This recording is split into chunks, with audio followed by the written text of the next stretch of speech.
Okay जी, अस्सलाम वालेकुम। आज जो आपका लेक्चर है वो इंतहाई आसान किस्म का लेक्चर होगा, क्योंकि ये वो लेक्चर है जो वेरी फर्स्ट लेक्चर है। लेकिन मैंने आपको यहाँ से स्टार्ट नहीं करवाया था। आई थिंक हमारा ये सिलेबस, हमारा जो कंप्यूटर का सिलेबस है वो तकरीबन ख़त्म हो चुका हुआ है। सिर्फ कुछ कॉम्प्लेक्स चीज़ें हैं जो मैं ऑनलाइन लेक्चर्स की वजह से आपके साथ शेयर नहीं कर सका था, लेकिन you are good to go for your exams. ठीक है। हाँ, प्रैक्टिकल्स में माइक्रोसॉफ्ट एक्सेल का मॉड्यूल रहता है। अच्छी बात है कि ये अब क्वारंटीन जो है वो ख़त्म होने को आ रहा है, तो हम लाइव क्लासेस में उसकी डिमॉन्स्ट्रेशन देखा करेंगे। ओके जी। तो आज का जो ये थ्योरी का लेक्चर है ये इंतहाई आसान है। ये बिल्कुल एक स्टोरी है, इसमें कोई कॉम्प्लेक्सिटी नहीं है, किसी भी किस्म का कोई रूल नहीं समझना आपने। ठीक है। तो स्टार्ट करते हैं व्हाट इज़ कंप्यूटर से। ये चीज़ आपको ऑलरेडी पता ही होगी कि कंप्यूटर क्या है। ये बात बार बार मैंने आपसे कही है कि वर्ड कंप्यूट का मतलब होता है टू कैलकुलेट, किसी चीज़ का हिसाब किताब लगाना। ओके। एंड वर्ड कंप्यूटर का मतलब होता है हिसाब किताब लगाने वाला। ओके। मैंने आपको बताया हुआ ना कि कंप्यूटर सिर्फ और सिर्फ अरिथमेटिक्स और लॉजिक्स परफॉर्म करता है एक्चुअल में, इसके अलावा वो कोई दूसरी चीज़ नहीं करता। तो इसीलिए इसका नाम कंप्यूटर है, जिसका मतलब होता है हिसाब किताब लगाने वाला। लेकिन ये इलेक्ट्रॉनिक है। ठीक है। मतलब इलेक्ट्रिसिटी के ज़रिए कंट्रोल की जाने वाली डिवाइस जो आपकी प्रॉब्लम्स को सॉल्व करती है by using arithmetics and logical operations. Okay. फिर यहाँ पे लिखा है it is a digital machine. Digital machines का मतलब है कि ये इंसानी लैंग्वेज नहीं समझ सकता, ये सिर्फ 0 और 1 वाली लैंग्वेज के ऊपर काम करके आपकी बात को समझेगा और आपकी प्रॉब्लम को सॉल्व करने की कोशिश करेगा। ठीक है। ये तो था कंप्यूटर। कंप्यूटर का हमारी रियल लाइफ में कहाँ कहाँ एप्लीकेशंस हैं, इनको अब हमने समझना है। ठीक है ना। ये बहुत इजी है। ये डायग्राम के जरिए आपको समझ आ रही होगी कि कंप्यूटर्स की कितनी ज़्यादा एप्लीकेशंस हैं। ठीक है ना। अच्छा, एक वर्ड यहाँ पे आता है, एक वर्ड होता है एप्लीकेशन और एक वर्ड होता है यूज़। ठीक है। फंक्शनैलिटी को आप एप्लीकेशन भी कह सकते हो और यूजेज को आप यूज़ भी कह सकते हो। तो इनमें फ़र्क क्या है एप्लीकेशन और यूजिंग में या यूजेज में? तो समझने वाली बात यहाँ पर यह है, यूजेज का तो मतलब होता है या यूज़ का मतलब होता है इस्तेमाल। किसी भी चीज़ का किसी पर्टिकुलर डोमेन या फील्ड में जो इस्तेमाल है उसको हम कहते हैं यूज़। बट एप्लीकेशन का मतलब दरख्वास्त नहीं है। एप्लीकेशन का मतलब होता है किसी भी चीज़ का इतलाक। ठीक है। इतलाक का आसान उर्दू में मतलब ये है कि हम किसी पर्टिकुलर चीज़ का जहाँ जहाँ पे अपनी ज़िंदगी में यूज़ कर सकते हैं ना, इसको हम कहते हैं उसका इतलाक या एप्लीकेशंस। जैसे कंप्यूटर हमारी प्रॉब्लम सॉल्व करता है, ये कंप्यूटर का बेसिक यूज़ है। ओके। लेकिन इसकी एप्लीकेशंस डिफरेंट फील्ड्स में है, मतलब इसके यूज़ को हम अपनी ज़िंदगी की डिफरेंट फील्ड्स में अप्लाई कर सकते हैं। तो एप्लीकेशंस ये होती हैं। ठीक है ना। आगे चलते हैं जी। आगे है, अब ना हमने डीप डाउन समझना है कि एजुकेशन फील्ड में या डिफरेंट फील्ड्स में कंप्यूटर हमारी एक्चुअल में कैसे मदद कर रहा है। ठीक है। ये 3 बेसिक यूज़ लिखे हुए हैं, और भी बहुत ज़्यादा यूजेस हैं, जिसमें से पहला है कंप्यूटर बेस्ड लर्निंग या इंटरनेट लर्निंग्स। इसमें होता यह है कि आप बुक्स, नोट्स, कागज़, पेन, पेंसिल, इन जैसी चीज़ों से निकल कर कंप्यूटर्स का सहारा लेकर एफिशिएंट तरीके से अपनी स्टडीज़ कर सकते हो। इवन टीचर्स, बड़े ही आसानी से अपने लेक्चर्स डिलीवर कर सकते हैं यूजिंग कंप्यूटर बेस्ड लर्निंग्स। ठीक है, इस तरह अगर एक ऑनलाइन कोर्स है वो आपको घर बैठे हुए ही मिल जाता है। सबसे खूबसूरत बात ये होती है उस कोर्स की कि यू आर नॉट बाउंड, आपको टाइम की बाउंड्री नहीं है। आपका जब दिल करे उस कोर्स को ओपन करके देखो, आपका जितना दिल करे उतना देखो, आप जितनी बार चाहे रिवाइज करके देखो। ठीक है ना। तो सबसे पहली एप्लीकेशन या यूज़ जो है हमारे पास कंप्यूटर का वो एजुकेशन फील्ड में यही है कि हम लोग कंप्यूटर बेस्ड ट्रेनिंग्स देते हैं। ठीक है ना। Okay, next up we are having distance learning. अच्छा, डिस्टेंस लर्निंग और कंप्यूटर बेस्ड लर्निंग ये काफ़ी ज़्यादा करीब है, सेम नहीं है लेकिन करीब है। ठीक है ना। कंप्यूटर बेस्ड लर्निंग में सिर्फ आप वीडियो लेक्चर्स की बात नहीं करते। ठीक है, कंप्यूटर बेस्ड लर्निंग्स में आप डिफरेंट किस्म के प्लेटफॉर्म्स जैसे सिर्फ ऑडियो या आपके पास टेक्सचुअल फॉर्म में या एनिमेटेड कैरेक्टर्स की शक्ल में अगर आप कुछ सीख रहे हो तो वो कंप्यूटर बेस्ड लर्निंग है।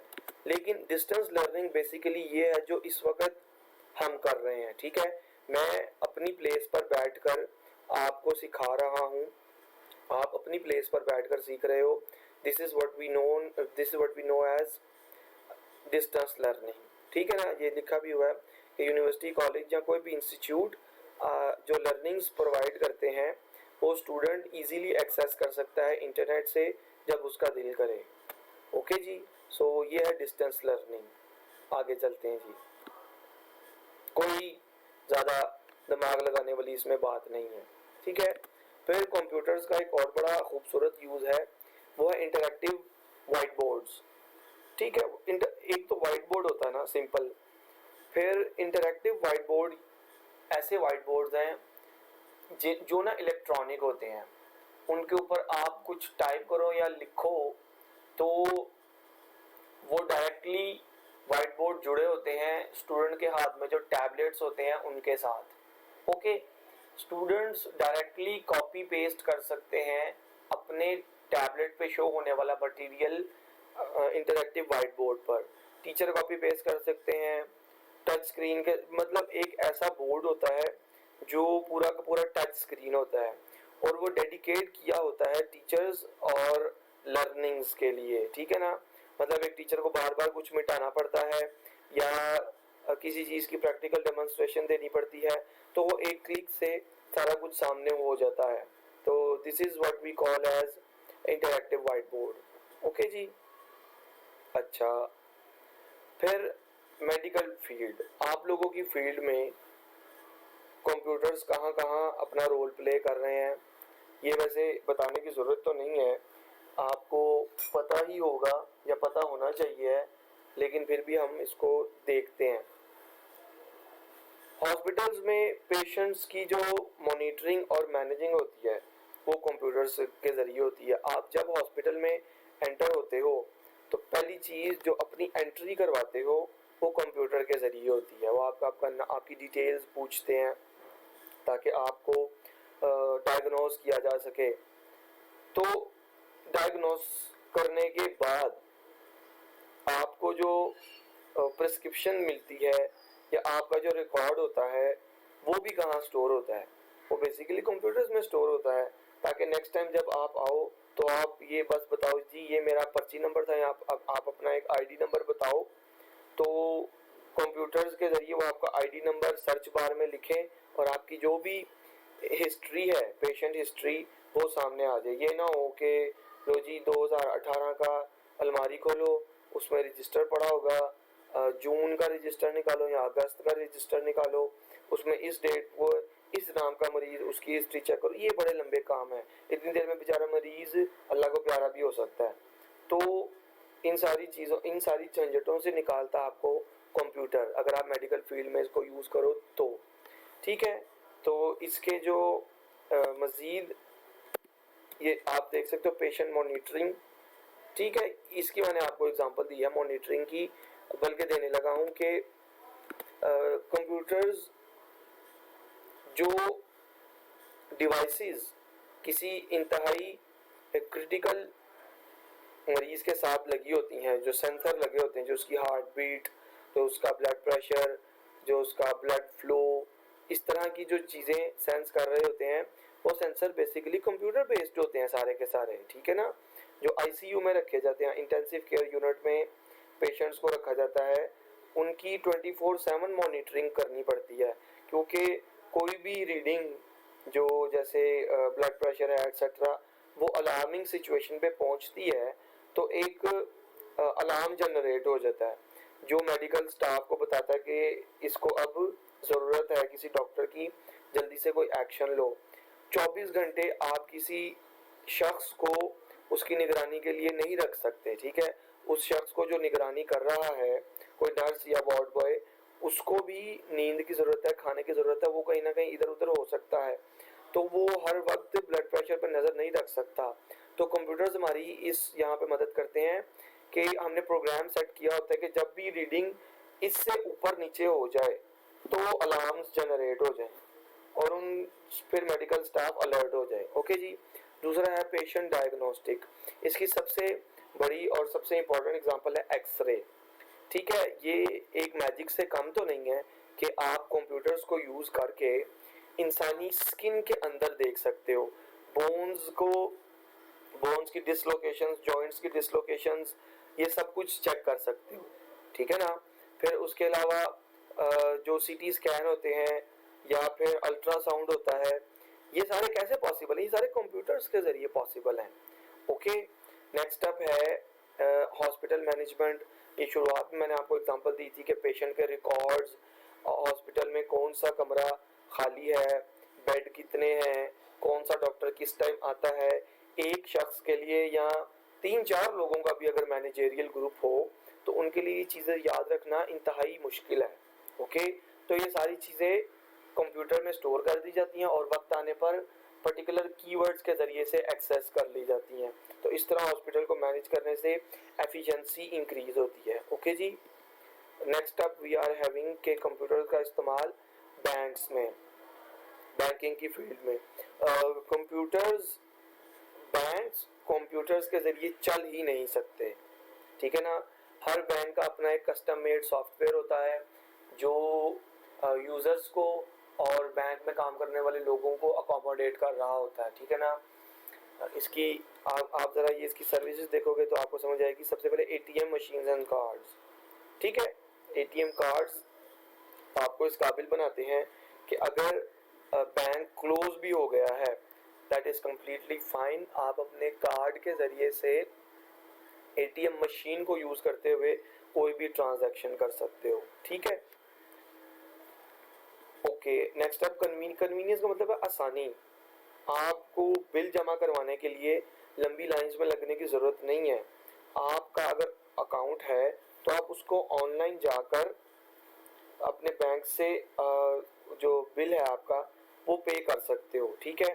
सिर्फ बिल नहीं, जितनी भी ट्रांजैक्शन जो बैंक जाकर पॉसिबल हो सकती हैं वो बैंक के बाहर बैठकर भी हो सकती हैं यूजिंग कंप्यूटर्स। फिर है यूबिक्विटी। यूबिक्विटी का मतलब है हर जगह मौजूद होने की सहूलत, ठीक है ना।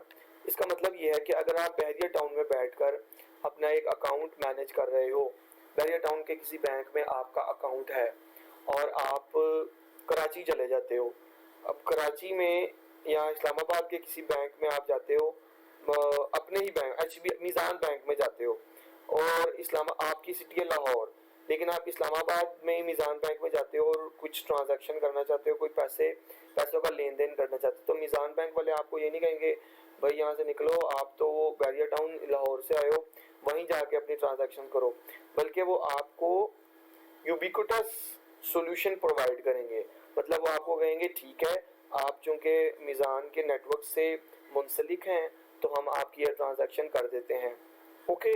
तो इस तरह इंटरनेशनल बैंकिंग में भी यूबिक्विटी का बड़ा रोल है कि आप मुल्क से बाहर हो और आपके घर वालों को पैसों की ज़रूरत पड़ गई है, आपको खुद पैसों की ज़रूरत पड़ गई है, आपके पैसे पड़े बैंक में, तो आप इजीली उनको कैश करवा सकते हो क्योंकि कंप्यूटर्स के ज़रिए से बैंक्स यूबिक्विटस हो चुके हुए हैं। ओके जी। नेक्स्ट स्टेप है ट्रांजैक्शन स्पीड। अगर आप बैंक में फिजिकली जमा करवाने जाओ कुछ रकम या बिल पे करने जाओ और लाइन लगी हुई हो, और अगर तो वो गवर्नमेंट का बैंक है तो फिर तो आप भूल ही जाएं कि आपकी 2-2.5 घंटे बाद जलीलो ख्वार होने के बाद बारी आएगी, और बारी आने पर भी आपको कोई वेलकमिंग चेहरा नहीं मिलेगा, बल्कि आपको एक उकताया हुआ और इंतहाई डीमोटिवेटेड चेहरा मिलेगा। तो ये सब बताने का मकसद ये है कि आपका वक्त बहुत ज़्यादा, आपकी मेंटल एनर्जी बहुत ज़्यादा ज़ाया हो जाती है अगर आप फिजिकली बैंक में जाकर कोई काम करना चाहो तो। बरअक्स इसके कंप्यूटर्स हमें इस काबिल बनाते हैं कि हम लोग घर बैठे हुए ही ट्रांजैक्शन कर सकें, और सेकंड्स में, ठीक है, मिनट्स भी नहीं, सेकंड्स में। तो ये भी एक कंप्यूटर का शाहकार है कि उसने बैंक्स को बहुत ज़्यादा फास्ट कर दिया है। ओके जी। नेक्स्ट आप कंप्यूटर्स का हमारे घरों में कहाँ इस्तेमाल है, तो वो बहुत इजी है। आप एंटरटेनमेंट के लिए यूज़ कर सकते हो, आप गेमिंग के लिए, आप बजटिंग के लिए। माइक्रोसॉफ्ट एक्सेल आप आहिस्ता आहिस्ता सीख रहे हो, आप लोग you will get to know के how we can manage sheets, how we can manage our budgets. Okay. और कुछ दूसरी एप्लीकेशंस हैं जो आप अपने घर में यूज़ कर सकते हो बाय यूजिंग कंप्यूटर्स। वो कौन सी हो सकती हैं? वो IoT application, internet of things applications हो सकती हैं। इसके बारे में डिटेल में आपसे कभी बात करूंगा। ओके। अच्छा, फिर हाँ, मार्केटिंग, ये एक बड़ी इंटरेस्टिंग फील्ड है। मार्केटिंग का क्या रोल है, कंप्यूटर्स, मार्केटिंग की दुनिया में कंप्यूटर्स का क्या रोल है। तो अगर आप ये वाली स्लाइड देखें तो मैंने एक सर्टिफिकेशन हासिल की हुई है डिजिटल मार्केटिंग की, ठीक है, बल्कि 2 जगह से की हुई है, एक ही लिखी हुई है मैंने यहाँ पर। ये इतनी खूबसूरत फील्ड है डिजिटल मार्केटिंग के, और मतलब कंप्यूटर्स को यूज़ करते हुए आप अपने प्रोडक्ट और सर्विसेज को लोगों तक पहुंचा सकते हो, ठीक है। आप में से कितने ही बच्चे ऐसे हैं जिनसे मैंने पूछा था कि आपको AMDC का कैसे पता चला, तो आपने कहा था सर हमने इंटरनेट पे देखा। आपको क्या लगता है कि आप AMDC को ढूंढते हुए AMDC को आपके सामने आया? नहीं, बेसिकली AMDC ने डिजिटल मार्केटिंग को यूज़ करके अपनी एड आप तक पहुंचाई, और फिर आज आप उसके कस्टमर हो, आज आप उसके स्टूडेंट हो, ठीक है। तो ये कंप्यूटर्स ही थे जो आपको इतनी दूर दूर से लाहौर बहरिया टाउन में खींच लाए हैं। Okay, it all started from computer, के आप लोगों को पता लगा, आप लोगों की एक जर्नी स्टार्ट हुई, और अब आप लोग परमानेंट हिस्सा हो AMDC का। तो ये डिजिटल मार्केटिंग का ही कमाल है, ठीक है ना।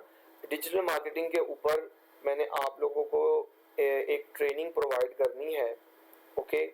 तब मैं आप लोगों को बहुत अच्छे से समझ आ जाएगी कि कंप्यूटर्स के ज़रिए कैसे डिजिटल मार्केटिंग कर सकते हैं, ठीक है।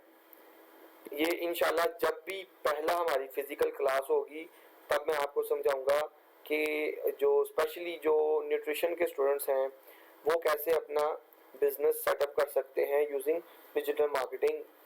ओके। अच्छा, ऑफिस ऑटोमेशन, आप लोग MS ऑफिस सीख रहे हो ना, माइक्रोसॉफ्ट वर्ड एक्सेल सीख रहे हो। इनका अल्टीमेट यूज़ किसी ना किसी क्लिनिक में, किसी ना किसी फर्म में, किसी ना किसी ऑफिस में ज़रूर होता है, ठीक है। तो ऑफिस में अगर अभी भी कागज़ों से और स्याहियों से काम हो रहे हो तो ऑफिस बहुत ज़्यादा ओल्ड स्कूल का समझा जाता है, मतलब इंतहाई पुरानी टेक्निक समझी जाती हैं जो कि काबिल कबूल नहीं है। तो आप लोग ऑफिस ऑटोमेशन सीख रहे हो बेसिकली, ठीक है ना। जो आपका नेक्स्ट लेक्चर होगा आज मेरे साथ माइक्रोसॉफ्ट वर्ड का, वो आपको सिखाता है कि आप कैसे रिकॉर्ड सेव कर सकते हो, ओके, या रिकॉर्ड्स को मैनेज कर सकते हो। आगे चलें जी। नेक्स्ट आप लिमिट, अच्छा लिमिटेशंस, आगे लिमिटेशंस का मतलब होता है हदबंदियां कि कंप्यूटर्स के जरिए हम लोग क्या नहीं कर सकते। ओके जी। कहता है computers can not operate without instructions, ठीक है ना। इस तरह नहीं आपने कंप्यूटर ऑन किए बगैर ही सब कुछ एक्सपेक्ट करते जाओ। कंप्यूटर को चलाने वाला इंसान या कोई ना कोई उसके साथ ऐसी पार्टी जरूर होनी चाहिए जो उसको ऑपरेट करे, जो उसको इंस्ट्रक्ट करे, ठीक है ना। Computers can not think by itself, ठीक है ना। कंप्यूटर्स हालांकि बहुत ज्यादा स्मार्ट हो चुके हैं, but still they are not able to think and not able to make decisions on their own. They can't make smart decisions like humans. Okay जी, तो ये एक पहली इसकी लिमिटेशन है। फिर है सिक्योरिटी के रिस्क।